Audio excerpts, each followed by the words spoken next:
That makes sense. But now they can. When do you want me to start? When people start flowing in? I will intro you. So. Cool.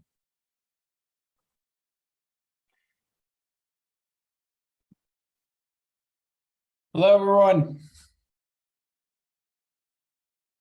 Yeah, let us know where you're watching from today.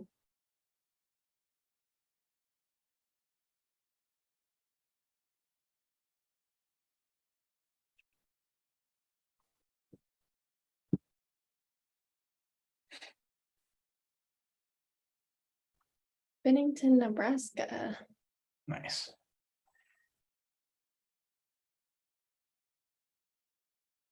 Rapid City, South Dakota, on behalf of No More Empty Pots. Oh, Nice. awesome. Someone from South Dakota. That's cool. We should open up the Grow South Dakota. Grow South Dakota. St. Love Edward. it. Columbus Area Chamber of Commerce. Hello. All right, well, I will just go ahead and start my introduction so we can keep the ball moving forward, but I'm sure more people will hop on as time goes on. So first, a huge thank you to Center for Rule of Affairs. They sponsor a majority of our Grow Nebraska trainings. And the Center for Rule of Affairs is a 40-year-old national nonprofit organization based in Lyons, Nebraska, which has a population of 851, so not that big. And they strive to create vibrant rural communities, social and economic justice, environmental stewardship, and genuine opportunity for all, while engaging people in decisions that affect the quality of their lives and the future of their communities. So if you want more information on them, be sure to check out cfra.org. Our featured sponsor for this month is Omaha Community Foundation, so huge shout out to them.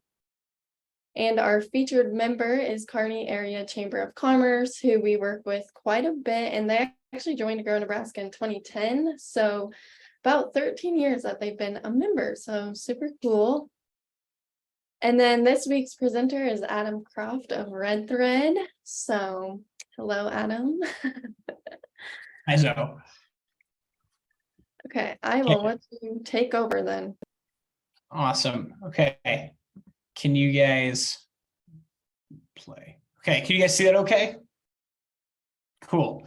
Okay, let me make this very clear. I am here for you all and you all only. So if you have any questions, comments, concerns, feelings, please comment them in the chat or raise your hand. Sometimes my Zoom screen doesn't like to work on the chat. So Zoe, if you can give me like what they're saying on the chat, that'd be helpful too. But please, please, please ask questions and I am happy to answer all those. Happy to see or answer all those questions you have for me. So here for you guys, let's make it happen.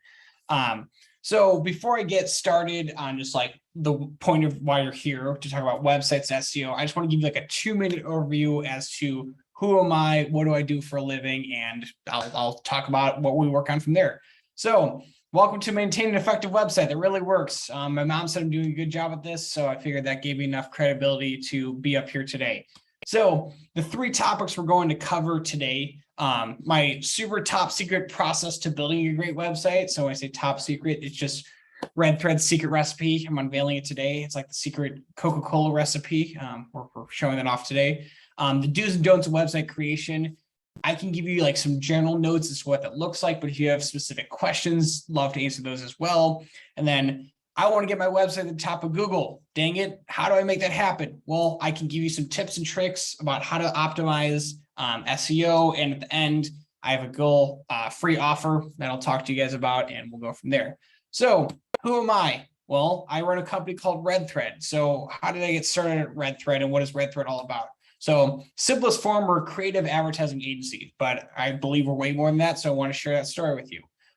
Started off in 2014 in downtown Lincoln, Nebraska, in a humble 200 square foot office. This is our first office. This is the entirety of it. This is our first logo too, and an attorney had the same size office as this closet. So it was very humble beginnings.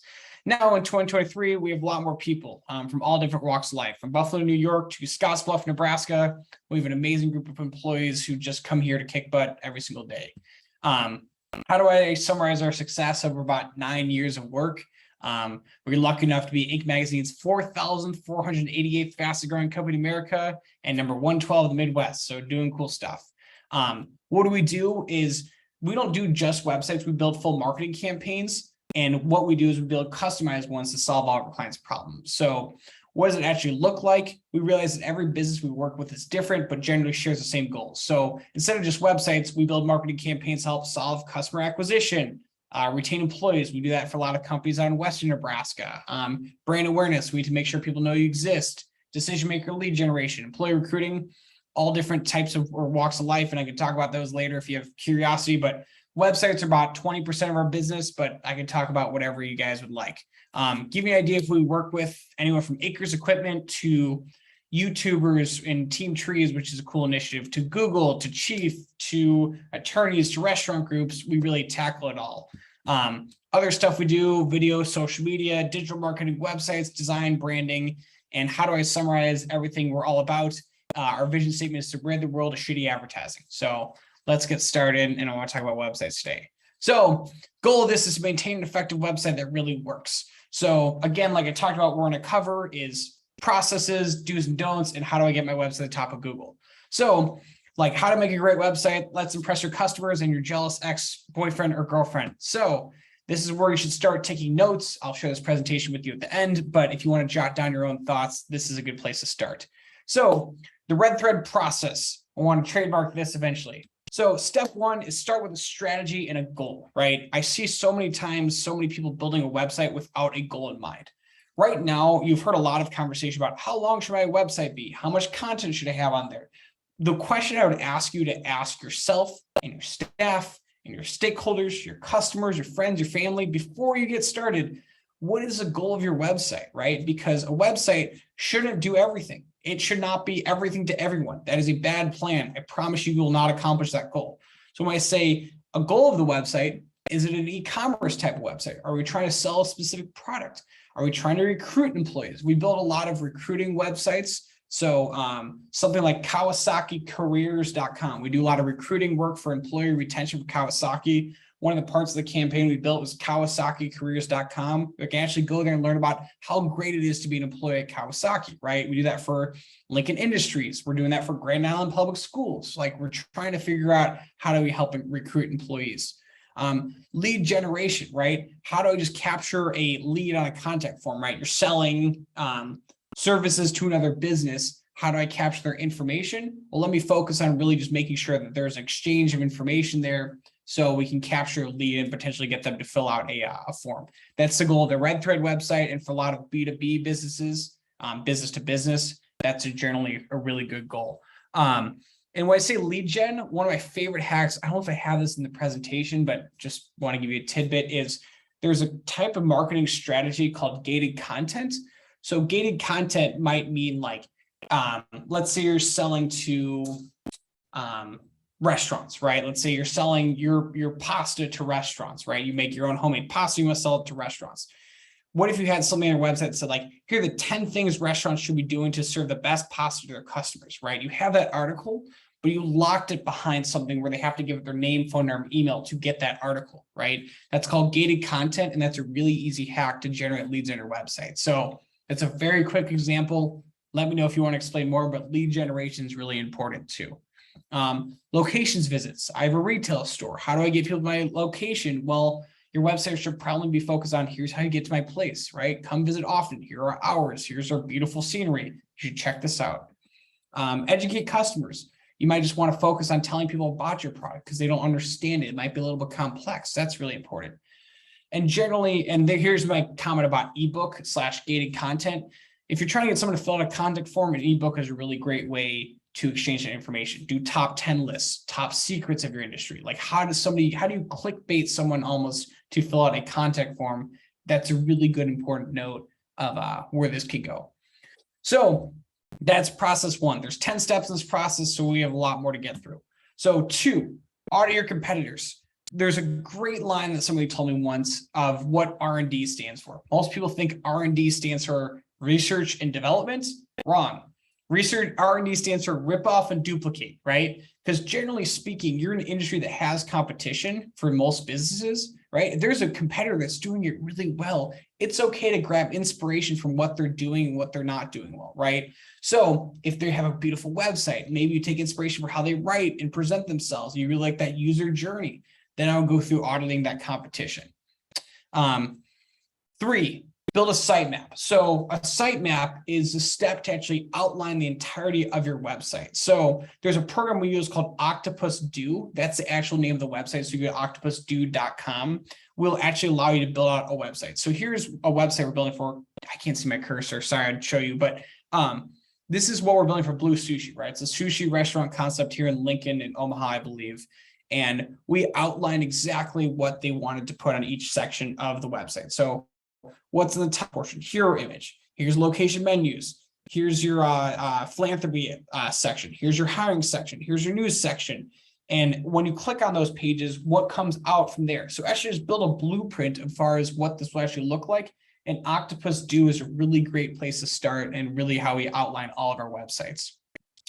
Then once we actually get done with outlining the websites, we design a lo-fi wireframe. So another big recommendation that we use for this program is called Figma. So Figma, Figma. What we do specifically is we take the website we're trying to build and we just outline it with very black and white heavy content. So instead of adding all the colors, the pictures, the pizzazz, making it look amazing, we just want to show you kind of what that website would look like in a very black and white style fashion. So this is on like a static PDF, right? This isn't anything coded, because we want to make sure that this thing flows appropriately before you add all the pretty pictures. Because a website can look nice with pretty pictures, but if it has a bad user journey, it's probably not a great website. So we go through the lo-fi wireframes process at that point to make sure that looks good. And we use a program called Figma to design it. We usually will operate with that and we're able to collaborate with our client on that actual program. So then we gather your content, right? So all the stuff you need on your website, copy, what language are we going to use, what text, photos, videos, all that starts coming together. And so the biggest question I get asked often is, I have a lot of stuff, like I have a lot of copy. How do I get started on that?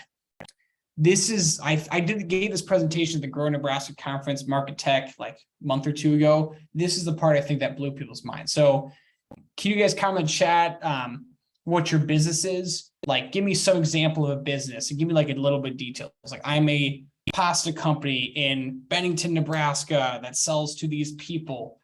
And I want to show an example, and I'll jump out the presentation, show you what it's going to look like. Someone.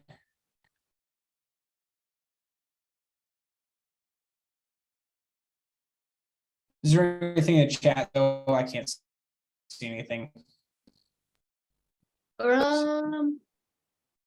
Nonprofit. Can you see Can you that? tell me the name of the? Yeah, can you tell me the name of the nonprofit, Amy? No more empty pots. So this is a website called chatgpt.com. Are you guys familiar with that? Give me like a thumbs up, thumbs down, yes, no. I'm just curious if you ever messed with that before. So websites. So I'm at chatgpt.com. Website content for nonprofits in Omaha, Nebraska. Called No More Empty Pots. Nonprofit focuses on food systems. Let's see that food systems education, culinary training, and food distribution. Sorry, I can't spell distribution. Okay, so enter, right? Super simple. Welcome to No More Empty Pots, nonprofit organization dedicated to transforming local food systems in Omaha, Nebraska. We believe that everyone deserves the access to healthy, affordable, and culinary or culturally appropriate food, and we work to build sustainable food systems that support our community's well-being, right?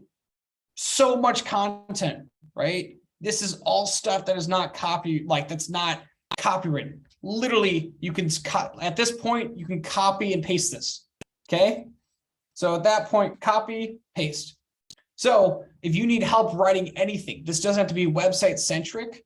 It could be like, I need to write a love note to my significant other. It'll write your love note. Okay. Just use this for how you want to. But this is a really cool system that if you're having trouble writing content, ChatGPT, which is just an AI, artificial intelligence platform, is really, really cool. Lori, do you want me to punch in yours too? Let's do this. I'm just going to copy it and kind of add stuff on their website, content for my popcorn rich candy store. Separate entrances, North Nebraska, called Santa's Corner. So scroll down. Yeah, I mean, you guys can see all that right there. I mean, just really cool stuff. So just want to make sure that you guys have a chance to tackle all this cool stuff, right? And this is ChatGPT. Any other questions before I move on? I asked, and Kenneth looks like he crashes ChatGPT often. That's okay. It's it happens to the best of us. Okay, any other questions? Or I'm gonna go back to the presentation. Okay, so that's Gather Your Content. ChatGPT is an amazing program. I would highly recommend it. Next, once I know I talked about those lo-fi wireframes, I see another chat and now I can't click on it. Zoe, can you tell me what it says? Yes, it says, do you have to pay for the ChatGPT app? Totally free. Sweet. And there's a Q&A too. I don't know if you can click on that one too. Lori just said, wow, thank you. Yeah, of course. Happy to help, guys. Okay, so next we're gonna go. So you guys saw the lo-fi wireframes. We're gonna gather content. Now we're gonna build hi-fi wireframes. So Figma, we still use this program, but this is actually like what the website's gonna look like in colors, images, all that fun stuff. So you actually see the stuff come together with images, movement, different pieces. This is still a static image. We haven't used any website builders yet, but this is to make sure that we have the website look and then everyone who's a stakeholder on this has an opinion to make all this happen before you start to build into the website. Because once you're trying to design in the website and trying to move everything there, it makes things a lot more complex and I would not recommend it. So once that's all approved, then we're going to start to build on your CMS. Who knows what CMS stands for? Don't know what if anyone commented, but I'm just going to answer it myself. So content management system. So content management system is like you've heard of WordPress, you've heard of Wix, you've heard of Squarespace, and we'll talk about those in a second. But a CMS is actually the platform you build your website on. So that's really cool. So once the website's built on CMS, you test everything, make sure it works on different browsers, right? So a website will act differently on iPhone compared to an Android, compared to Firefox, built to Google Chrome, compared to Safari, compared to Internet Explorer. So like every browser counts, every screen size counts, every person experience counts, because I promise you that's such an important process to make sure that someone has the ability to interact with their website. Because if it doesn't load fast, it's really clunky and easy, like not easy to move around. I promise you people won't stick around. So test everything before you actually launch it. Then you do a soft launch, right? There's still another weird intermediate step before you actually push it out to the public that I would launch the website, but don't brag about it on your social media channels yet. You still need to make sure everything works again. Trust me, we've launched websites that work good initially, then we launch them, we're like, why is that looking weird? Test everything. Once it all looks good, then you can tell your customers and the potential ones about the amazing website you just made. And that is a process we follow to build a website. So another question I get often is, what are the website CMS options? So the most often ones, like the easiest ones that I would recommend, if you've never built a website before and you're like, this is super intimidating, Adam, why are you telling me to do all these technology-driven things? Wix and Squarespace are a really great place to start, right? Super drag and drop functions, super easy, really, really great place to start. I mean, these are websites you see advertised probably more than any other brand just because of how easy they are to use, right? It won't be perfect. There are some like challenges with it because everything's so drag and drop, you can't really customize it as much as you would like. This is a really great place to start, and I recommend Wix and Squarespace. When we start to look at like something a little bit more advanced, we personally like to look at one of the options we look at is WordPress. WordPress, about 40% of websites in the world are built on WordPress. It's the most popular one in the world. So Divi is a plugin that goes into WordPress, and WordPress is an amazing tool because you can have some drag and drop functions, you can have some customization functions, but this becomes a little bit more advanced, right? When you go to the login to the website, you want to make updates, it's not as naturally intuitive as Wix and Squarespace are. So I would say if you have a little bit of experience, I would say try and dabble with WordPress. If you have any issues, YouTube University, just aka youtube.com, is a wonderful resource to look at to make sure you get everything done right. Now I want to talk about what CMS that redthread specifically uses. So we like to use Webflow for probably the majority of our websites. Most of you are looking at me, you're like, what is Webflow? I've never heard of that about that. Webflow is a new and improved version of WordPress. I don't know how to say it any other way. The issue that WordPress has is specifically the entire websites are built on plugins, right? So when I say that, imagine your iPhone is WordPress, and then you're downloading a bunch of apps to make your iPhone work. But if a developer who built an app overseas decides to not support that app anymore, the website crashes, right? I'm sure everyone's had a website crash at some point, or I've heard someone who's had their website crash. That's because it's stood up by the website as a whole is built by a lot of third-party integrations, and sometimes it doesn't work very well when the internet updates, which is every second of every day, right? So what Webflow did is they're like, we love what WordPress has done, but we want to make it where all the plugins, all the things you're going to be putting on are built under Webflow. So every plugin is built by Webflow, for Webflow. So it's all the great plugins that WordPress has to offer underneath one umbrella that they're familiar with, right? So Webflow is a really, really great tool to make sure that we build things on there and it stays there and it does not crash, because I really, really don't want your website to crash, right? So it's really similar to WordPress, a lot of drag and drop functionality, but it's under one umbrella, which gives it a 10 times advantage. And I promise you in the next 5 years, you'll see WordPress start to lose market share to Webflow unless WordPress comes out with its own line of plugins, which I don't think they'll do. Also, our preferred e-commerce builder is Shopify. Webflow does have an e-commerce function to it, but Shopify is really a great platform. I'd say it's like semi-user friendly, but I'd still kind of put this in like the intermediate to advanced type of category. Wix and Squarespace do have e-commerce functions that are super easy to use. Shopify is probably a tier or two up from where Wix or Squarespace would be. So just want to make sure that's clear on that. So that's kind of my whole commentary about CMSs and specifically our website process. Before I go to the next section, the do's and don'ts of websites, does anyone have any questions? And I'm going to back out so I can see the chat. Okay. It's not just up. It's just an update. Okay. Good job, Kenneth. It's hard to migrate from WordPress to, it's not too hard. It's not really a migration type of move. It's kind of starting from scratch, to be totally honest. I would tell you that Webflow is probably your long-term solution. It'll just take time to build. So I would keep your WordPress website up as is when you're building the new one. I'm going to go to the Q&A. Lori, happy to help and do everything there. Do you still have full customization capabilities of Webflows do WordPress? Yes, and it's more intentional, right? WordPress, I mean, the good news about WordPress, it's like truly just an open source world, right? You can add so much to it. You can make it your own, but it's really easy to break. It's a little more fragile. Webflow is a little bit more hardy, and you have to try to break it. It's a little bit more difficult than WordPress, but really, I would highly, highly recommend getting away from WordPress just because there's security issues. There's so much that needs help with it. Any other questions before I keep rolling?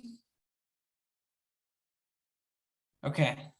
Hope this is helpful. And thank you for the questions, guys. I appreciate it. Hold on, now I gotta X out the chat. Sorry. I lose my cursor as soon as I make this presentation full screen. Okay, so Adam's 5 things to do and don't do when building a website, right? So these are just general, like, broad strokes, right? So like I can't get into specifics because we don't have enough time. Zoe, what time do you want to cut me off at? 12:40, 45, somewhere around there? Yeah, 45 or 50, depending on how many questions you've got. Yeah, keep asking questions, but I want to make sure we get through stuff and you guys have time for like general Q&A. Okay, so Adam's 5 things to do and don't do when building a website. So do's. This is again good note-taking section, but then these are general comments. Like I said, start with a sitemap, right? I can't emphasize this enough about how many people are like, yeah, let me just start designing a CMS. Like you're just trying to make it like it's basically going to building a building without having a game plan first, right? Make sure a site is easy to navigate. It allows users to accomplish that task. Remember, I asked my first steps like, what is your overall website goal? Make sure you start with those goals before you jump straight into it. You can make a very drastic mistake by jumping into something without it. 2, I know I just showed Chat GPT, right? Make sure your copy is clear, concise, and relevant. You can copy and paste an entire paragraph, doesn't matter, but I would say trim some of the fat and just make sure you're talking in a tone from the audience you're trying to reach, right? Chat GPT is an amazing tool. I'd highly recommend it. Think about how your site flows, right? And I don't know if I have another slide. Do I have another slide on this? Think about how your site flows. So are you guys familiar with, there's 2 terms you see a lot with the website world called UI and UX. UI stands for user interface and UX stands for user experience. So the best analogy, we have a slide for this, I don't have it in this presentation, but think of like a Heinz ketchup bottle, right? Heinz, you guys all can picture a little red ketchup bottle, and what Heinz UI was just a simple glass ketchup bottle, right? Where you turn the ketchup bottle upside down, you hit it a couple times trying to get ketchup out. It's kind of a pain in the ass. It had a good user interface because it was functional, it had the thing, but wasn't really a great experience, right? You're just smacking the shit out of the ketchup bottle trying to get ketchup out of it, right? UX, which is what Heinz considered when they built their new and improved ketchup bottle, is the ones that are like sit upside down on the table where you could squeeze it, right? And the ketchup comes out fairly easily. That's the difference between UI is just the object of how it like exists. UX is how someone should use it, right? So they improve their UX, your user experience, through creating a ketchup bottle that was upside down, you could squeeze it, and everything else became a lot easier. Hope that analogy makes sense. And I hope when you see a Heinz ketchup bottle, you think of me and you say, this one has good UI, this one has good UX.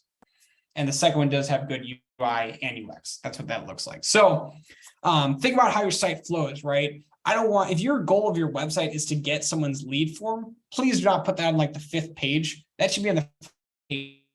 It should be very easy to get there. And your goal of your website should be front and center, right? You don't need to tell your whole family story. If the goal of the website isn't to tell your family story, it's to capture a lead, it's to educate, it's to get someone to buy a product. Make the website simple to use because you got about 2, maybe 3 clicks from someone before they jump off the website. User experience and making sure the site flows is very important. Test your website, right? I told you about this again. Different search engines, see how it performs, different browsers. Like you need to make sure the website is functioning on those different platforms before you press go. And then do keep your site updated. At least check once a month on all the pages to make sure everything's going. I mean, this will take you 3 minutes. Just put it on your calendar. But I promise you, if a page is broken, it'll de-rank your website on Google. So make sure that everything's flowing properly and you can actually go from page to page with a pretty speedy and efficient manner. Okay, don'ts. Don't overcomplicate the navigation, right? This is a slightly controversial one because I talk to a lot of business leaders and marketing representatives that are just like, we want to make sure we get everything about our business on there. I'm like, well, let me tell you, your customer doesn't want to learn every single thing about your business, right? The navigation is a part where you say like, about, contact us, products, shop, whatever that might be. Keep that very simple, right?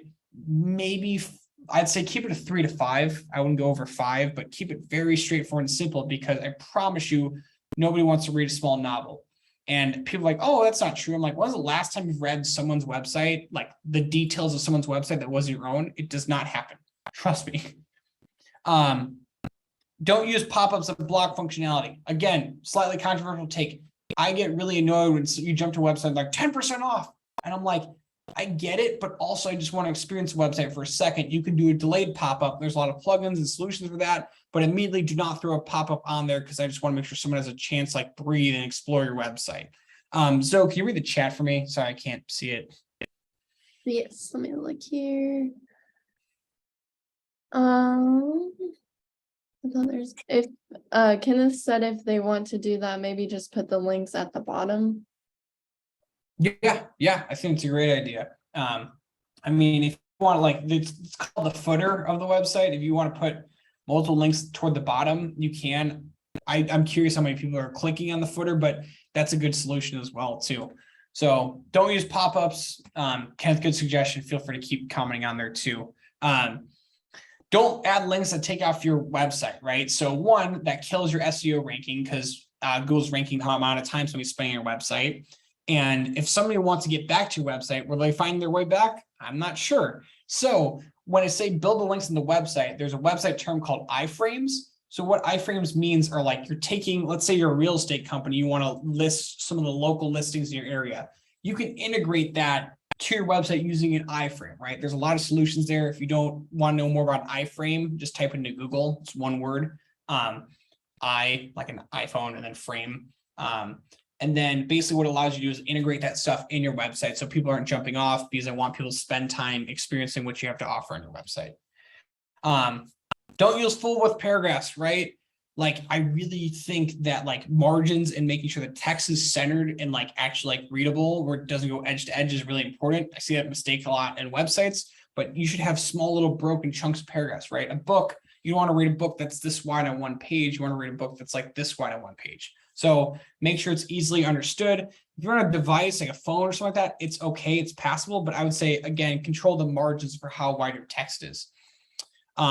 And then don't impede legibility, right? If I know colors are fun, but reverse type, which means like, let's say your color is red, right? And you want to put white type on the back of it, unless it's like a quick, big, bold letter, it's really hard to read. So I always try and recommend try and use a white background or a very light color background with black text. It's just easier to read. And I promise you, your customers and your potential customers will have a better experience too. So that's my do's and don'ts on websites. Any questions there before I go on to the SEO side of this presentation? Let's see. Well, it says Kenneth raised his hand. I don't see any yet, so. Okay. Oh, here it is. Kenneth asked, when you click on a link, is it best to open in a new page or the same page? When you click on a link, it's best to open a new page or the same page. I mean, I would love to just, I mean, when I talk about off linking off the website, I'm just saying like, I would keep as much as you can on your core website. I mean, that's a reference specifically to like, I use that analogy of that real estate company, right? If you're linking a bunch of Zillow links, you're a real estate company, you want to keep people on your website. If you link a bunch of Zillow links, they're going to start browsing Zillow, and I promise you they won't browse your website. So whatever you can do to keep it on your page or just another portion of your website of that link, I think that's a great plan, because otherwise they're just going to kind of go to the abyss is what I'll call it and never come back. Okay. Any other questions, thoughts? Kenneth said, because sometimes I get lost in a website if the link is on the same page, then I have to use the back button. Yeah. I mean, you think the back button's intuitive. All I'm just trying to say is just like, make the content, and I wish I knew specifically about your business and all the business in this room. And that's why I try and talk like broader terms, but I would say the more you can just make that website more like maybe less link centric, but more like easily navigatable in the actual content you have, I think it's a really great plan overall. You can't go wrong with that. Okay, I'm going to jump to the SEO side of things unless someone else has anything else. So this is Adam's super top secret list to get your website ranked on Google. Again, SEO, which is stands for, which I think I have a trivia question in there, is a huge beast. But we will get to this, and I will try and make this as easy as possible for you, because Google is really, really important. So again, this is a portion where I take notes. This is really, really good stuff, and this is what we use. So question is, what is SEO? So SEO stands for search engine optimization, right? So search engine optimization is basically the way that Google ranks your website and puts it on Google in order based on relevancy, right? And that relevancy can be based on a lot of factors, right? How many people are typing your name in? How long somebody spending on your website? Is your website slow? Is your website fast? We'll talk about this, but I want to emphasize that the page 2 of Google doesn't exist, right? So we need to make sure you're on page 1 of Google to make sure that people are going to your website, because if somebody's typing in say haircut place in Beatrice, Nebraska, I'd like you to be on the front page of Google. So we'll talk about how to get up on SEO and make sure things happen there. And feel free to ask questions because this becomes a little more technical. Okay, so do's. Do use keyword research. So there's a wonderful program called trends.google.com, right? So you can tell what people are searching in your area. So I'm going to kick off this website real quick that you guys can see this. So what's examples from the businesses in here?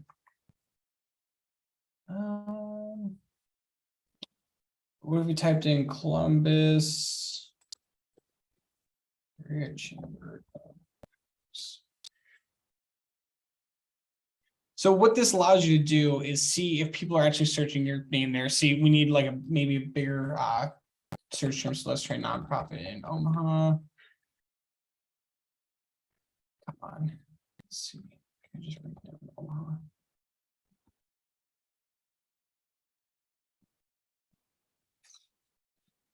This is going really well, guys.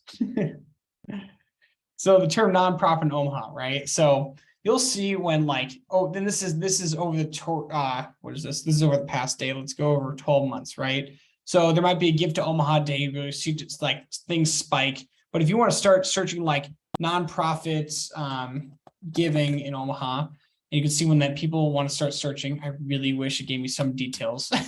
Because I promise you it will. You'll start to see when people are actually scoring these searching. So the search term spiked on October 23rd to 29th, searching nonprofits in Omaha, and it was totally dead on May 1st to May 7th, right? So understanding when there's times to actually put out this content and do some marketing and actually like make sure that people are searching certain keywords, you can actually utilize this tool and play around with this because it's pretty straightforward. You can say Omaha, you can say 12 months, couple hours, categories, and you can actually figure out what terms people are searching, how often they're actually searching. So I would highly recommend trends.google.com. I'm really sorry I totally botched like the searching term, but just feel free to dig around with this. I want to keep rolling forward on it. So trends.google.com is amazing. That's really cool. Do you use title tags and meta descriptions? So what this means is on the back end of your website, you can actually tag photos, tag certain sections of your website and say, what is this photo of, right? Is this a picture of a llama? Is this a picture of someone donating food, right? Like the website copy is not the only thing that'll help rank your website on Google. You can actually go on the back end and actually describe what's in this picture. And I think using those keywords that I encourage you to try and use on trends.google.com, I would use those specifically in those tags to make sure that people understand what's actually going on and what they can actually search. Do optimize your website content, right? So this specifically means like, don't just, and I'll get to this later, but that means like use content that people are searching for, right? So when I say content people are searching for is if you're selling, I had somebody who's selling alpacas and llamas in a small town in Nebraska. And she's like, well, should I talk about like my family farm? I'm like, maybe, but I want to make sure you have content that's relevant to specifically what you're actually trying to sell. So talk about alpacas, talk about llamas, talk about all that content in there to make sure that people are actually going to go there. Google does like benefit you if you use high quality pictures, and Google does benefit you if you do have those relevant search terms in there.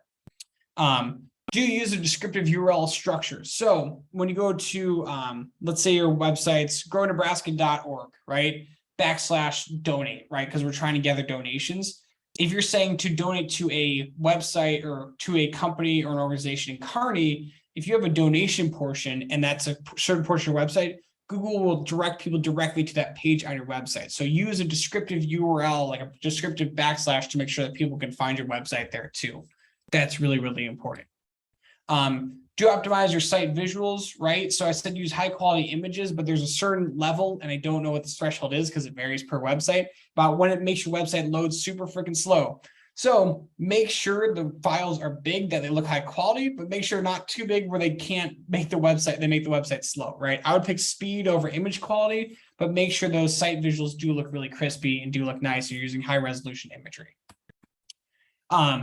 Do you use social media, right? So this is super important for social media and other components too. So if you're posting a lot of content on social media, I would end every social media post and call to action saying, visit our website to grownebraska.org, right? Because that'll start to link the traffic that you're getting on Facebook to that actual website link, and Google will start to benefit you because you're getting those two correlated, right? So I would specifically say, like, if there's like any like news articles, right? If a newspaper in your town writes an article about you, link that on your website. It doesn't have to be on the front page, but just connect a website like a news company that has a lot of credibility on SEO to yours. That's a really great beneficial thing to make sure Google sees that those two are correlated. And so I'd encourage you to create those links on your website to show both of those are connected.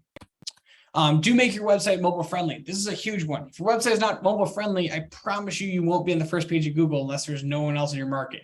So mobile friendly sites will be ranked higher when they work well on mobile. I don't know how to say this, but I would build your website almost in a mobile friendly version first, because right now, 60 to 70% of searches right now are coming through mobile phones. And if you're saying, oh, I'm going to gamble 2/3 of my places or my searches are going to be on mobile, but I'm still trying to design for desktop, that's an issue, right? So I would encourage you to build thinking about the mobile experience first, and then desktop will also be a secondary option.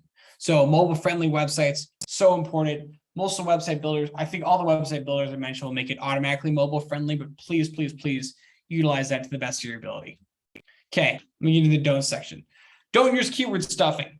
The answer to this is, like, if you're trying to sell, I don't know, if you're trying to sell a product, don't type your product 40 different times in your post. Google will know you're doing that through their AI. Don't do that because they'll de-rank you from that. So don't say, if you're selling pasta, don't say pasta, pasta, pasta, pasta, pasta, pasta. It will never work. Trust me. So it'll give you penalties and it'll actually de-rank you. So don't use keyword stuffing. Don't use duplicate content. Just like I said, don't constantly type in the same word. Don't use the same images. You need to change things out to make sure every page is different content on there, from a photo to copy to storytelling. Make sure that you don't have the same content on page after page, because Google will also recognize that and say, like, oh, they might be keyword stuffing or photo stuffing. Don't do that. Don't ignore your site speed, right? If your site is like loading slow, you need to change something. I can't emphasize this enough. This is one of our biggest indicators as to where something will be ranked on Google. If it's loading slow, I promise you won't be ranked very high. So you need to make sure it loads quickly, especially the homepage, because there's a term called bounce rate. So if somebody goes to your homepage and just jumps off immediately, that means you have a high bounce rate, right? You want to have a low bounce rate to make sure people are going to the homepage, clicking to another potential call to action section of your website, or filling out a form. We want to keep that bounce rate as low as possible. Don't ignore backlinks. I just mentioned the last thing, but I can't emphasize it enough. Please tag your photos. Please tag all the sections of your website to make sure that there's options to connect things to different news sites, to describe photos. Backlinks and meta tags are super, super important. Local SEO, right? So here's a really easy opportunity. If you don't have Google My Business claimed, you should totally claim your Google My Business. So I believe it's just business.google.com allows you to go to that actual website and actually say, this is my actual business. They'll ask you a couple questions, but make sure you claim that, because that'll tell you, Google, here's the location of this person's business, right? This is a legit business. We should rank this one higher, but business.google.com will allow you to claim your local listing and make sure that you have that optimized too. Don't forget to update your website. I would say shoot for this every month. You can update the copy every so often, but please, please, please add content on there, because that's super, super important to keep users engaged. And also Google will be like, oh, they're not out of business. They continue to update it. That'll help you boost your ranking too. And like I said, from the ketchup bottle analogy, don't forget about user experience, right? So focus on a user-friendly experience that meets your audience needs. Think about the goal, think about what you're trying to accomplish, because I promise you, if people are filling a bunch of contact forms out on your website, you're doing something right, and also Google will rank that too. So that's my commentary about SEO. Does anybody, I see there's questions on there too, Zoe. Can you give me kind of a update as to what they're asking? Yes. Oh, Tanya said, Google My Business rocks. So many great tools to help promote your business. Thanks, Tanya. And then Anonymous said, if I am just starting out as an e-commerce business, would you suggest Squarespace or Shopify to start out with? I have heard great things about both, but want to make sure it will be easy to build. Shopify will be Squarespace will be the easiest. Shopify will give you the most longevity. That's my answer. because it is Shopify will help you out long term because I think they're doing way more progressive things than Squarespace is, but Squarespace is stupid easy and you could probably get it done within a few hours if you really sat down and did it. So I have a pitch for you guys. We should do SEO audits. That's how we onboard all of our clients. So if somebody wants a free SEO audit and you're like, I want to know where I rank on Google, please, before you leave, I need to get a couple things from you. So I need basically here's a couple things that I would jot down, right? I need your name, your email, so I can get a hold of you, what your business is, what people would likely search your business under, like we had a fireworks company reach out to me, like, what would somebody search to find your company? Would it be fireworks in Omaha? Would it be fireworks near me? Would it be M80 fireworks, whatever that might be? And then who are your biggest competitors? Because I will show you how you're ranking next to your 3 biggest competitors. And I'll go through that audit with you. And if you guys are interested, you can always sign up with us and we can perform SEO and show you how to get you guys higher ranked on Google.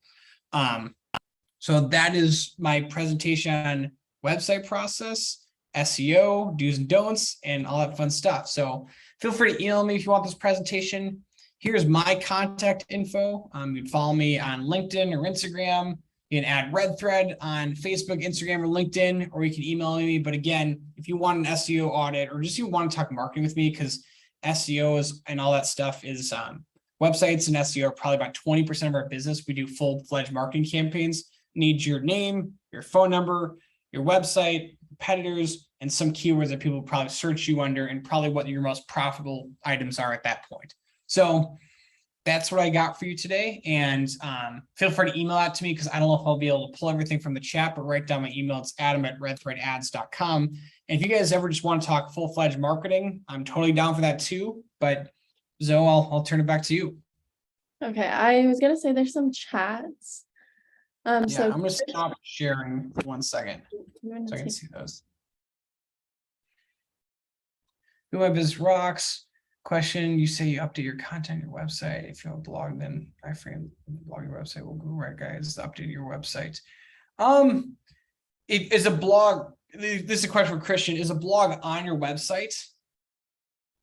And that's where I would say if the blog's on your website, just keep updating on there. But if your blog's not already on your website, I would migrate it on there anyway, just because I feel like there's I feel like it's a really easy plug-in, and I'm sure there's a ton of opportunities to plug in a blog on your website, so you don't do that. Amy said, how do you feel about Weebly? I haven't heard great things, but I've never messed with it, so I don't know if I'm qualified to answer that. And I would highly, highly encourage you to look at probably Wix or Squarespace. I think those are kind of the same category, but I don't have enough info to comment about Weebly. Christian, I hope you got my contact info because from that last slide. Yeah, and I'll Perfect. put it in the email too. So Awesome. Yes. If you want a free SEO audit, if you want to just like have us talk about like marketing campaigns, we work with a lot of amazing Grow Nebraska members. Notably, we do a lot of work for Nebraska Start Beef. They're a great client of ours. And go buy their stuff because they do really cool things. If there's other marketing stuff you guys need, let me know. And happy to chat with you and answer any other questions. okay, does anyone have any other questions that he should answer live?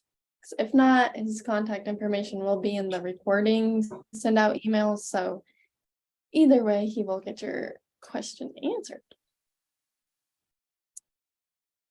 Oh, Christian said thank you. Yes. Yeah. Thank you guys so much for listening. I hope I provided some value today. And love to work with anyone in this room because I think anyone who's showing up today generally cares about their marketing and we can help with that too. Only caveat I'll give you, and I should have mentioned this to other businesses, like so I have a team of 36 people. We do amazing stuff from marketing campaigns to video design, SEO, websites, anything you can dream up. I never say we're the most expensive in town, but we're definitely not the cheapest. So I can talk about budgets too if you guys are ever curious. But generally speaking, like I would say like most of our clients I see anyone spend anywhere from like $15,000 with us a year to $250,000 with a year. So if you're like kind of in that range, that'd probably be a good mix from 15K to 250K. So that can mean for a variety of things. That's just not for a website, but I just want to give everyone a heads up because want to make sure they're not like, oh man, you're expensive. But I promise you, we show all of our marketing shows ROI, and I want to show what that looks like too. So that's all I got for you. All right. Well, I don't see anything else, so I'm gonna go ahead and pop my screen back up. Hopefully I do this right. Okay, you can see that, right? Adam? Okay, Yes. perfect. Well, huge shout out to Adam for presenting today. And like he said, he was a speaker at Market Tech, and we're hoping to have him back at Market Tech for 2024. And thank you to everyone that attended live. And if you're watching the recording, we missed you, but we're happy that you're watching it. So if you have any questions, you can contact me at zoe@grownebraska.org. And we have some awesome upcoming trainings for April and May. So April 27th, which is next Thursday, will be our free Grow Nebraska training with Joe Sova. He was also a Market Tech speaker this year, and he will cover how to go from goal setter to goal getter. And then our next one is May 3rd with Maria Elena Duran, who is also a Market Tech keynote speaker, and she will cover how to make better business decisions with Google Analytics. Both of those are live on the website, so if you haven't registered yet, we highly recommend that you hop on over to grownebraska.org and get registered. And then we have 2 in-person trainings coming up. One is April 25th. It's a mini Market Tech workshop in Columbus, and the other one is May 4th in Randolph. And those are both also on grownebraska.org, so be sure to go check those out. And that's all the announcements I have. So again, thank you, Adam, and thank you everyone that attended live. And I hope you have a great rest of your week.